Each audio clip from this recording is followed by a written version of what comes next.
clay model. Creating a new car model is a long, painstaking process, and a lot of people are involved in it. First, artists draw sketches of the exterior and interior. Then they're transferred to a computer, improved using additional effects, and a model is created with the help of a 3D scanner.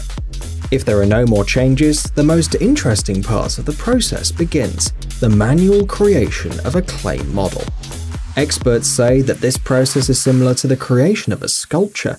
A team works for several weeks.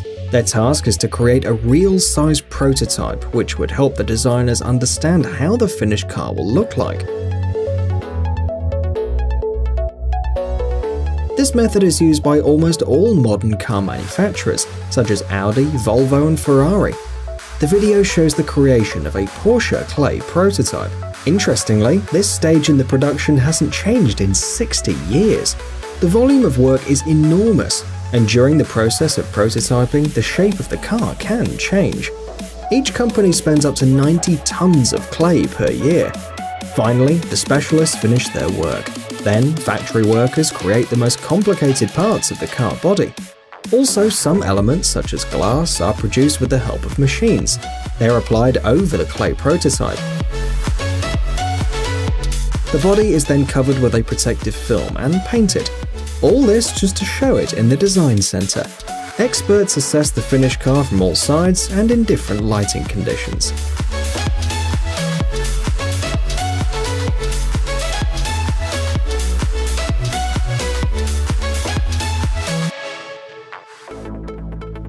Road surface marking. Javeco Markings manufactures thermoplastic forms that are applied to the asphalt quickly and relatively easily. They're used when it's necessary to mark a road, a parking lot, a warehouse complex, a school, or an adjacent territory. The manufacturer's catalog contains the most common road markings, for example, children and general caution.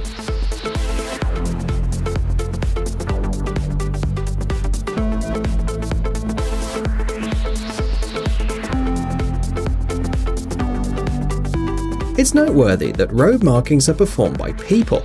Signs like the ones you see on the screen are hand-painted by workers. First, the form is applied to the right place and outlined.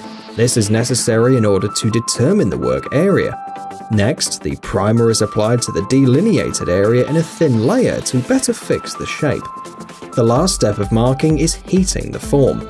Thermoplastic melts under the influence of heat and is sprinkled on top with glass chips. If all stages have been executed correctly and accurately, as in this case, the form is securely adhered to the surface of the road.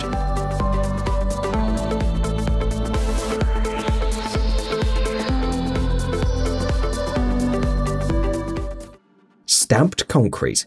In order for a wall to have an aesthetically appealing coating, you don't have to spend money on expensive facing materials. Today, good masters with the right equipment are able to imitate a stone surface on concrete. The work is carried out in two stages. First, the master applies a dense, even layer of concrete to the surface. As long as the material is wet, it is malleable enough.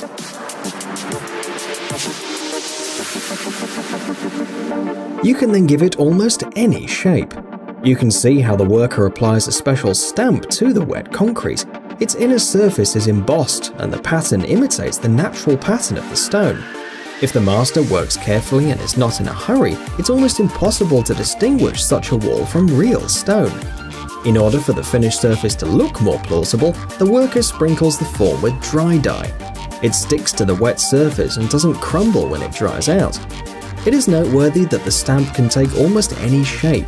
In the same way, it's possible to imitate, for example, bricks or wooden panels.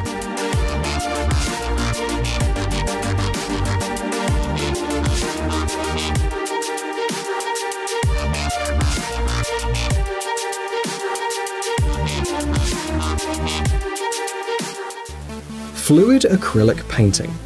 Recently, it has become fashionable when the paint chooses on its own what kind of picture it will turn out to be.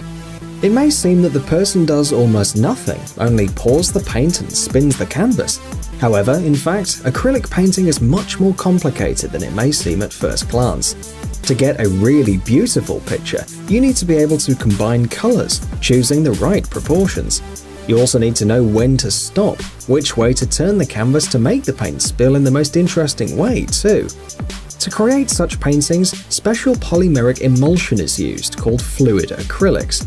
The composition includes water and pigment bound together with acrylic resin.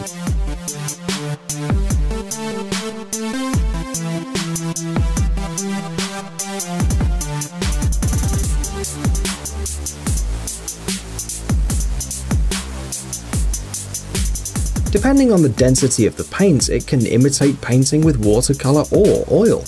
For the paintings you see on the screen, the artist has chosen liquid acrylic paint. The technique is known as fluid acrylic.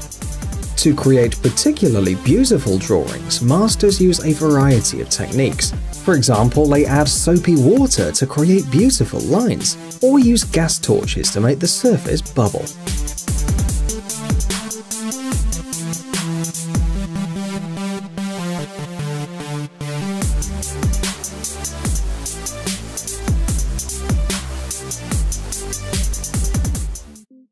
Wood sculptures. Creating sculptures out of wood is a complex, painstaking process. Just like creating sculptures from any other material, soft woods are usually chosen for this purpose. With the help of cutters, knives, and chisels, people give small logs the right shape. The described method is the simplest and requires relatively low energy consumption. Masters who want to show their high level of skill and strength choose another technique. They use a much more sophisticated tool, an electric chainsaw.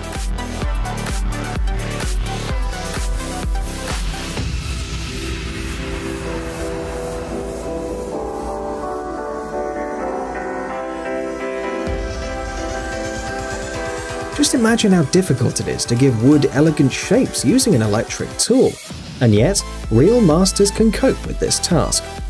Take a look at how a bulky saw in the hands of a sculptor performs the most accurate work. Not only the general outlines are sharpened, but also small patterns and reliefs. As a rule, huge wood stumps are used as workpieces. Before the craftsman starts sculpting, he removes the bark and assesses the quality of the wood. Then he saws off large pieces of wood, and only then begins the painstaking work. The final touches are then made with gas torches, grinders, paint, and varnish.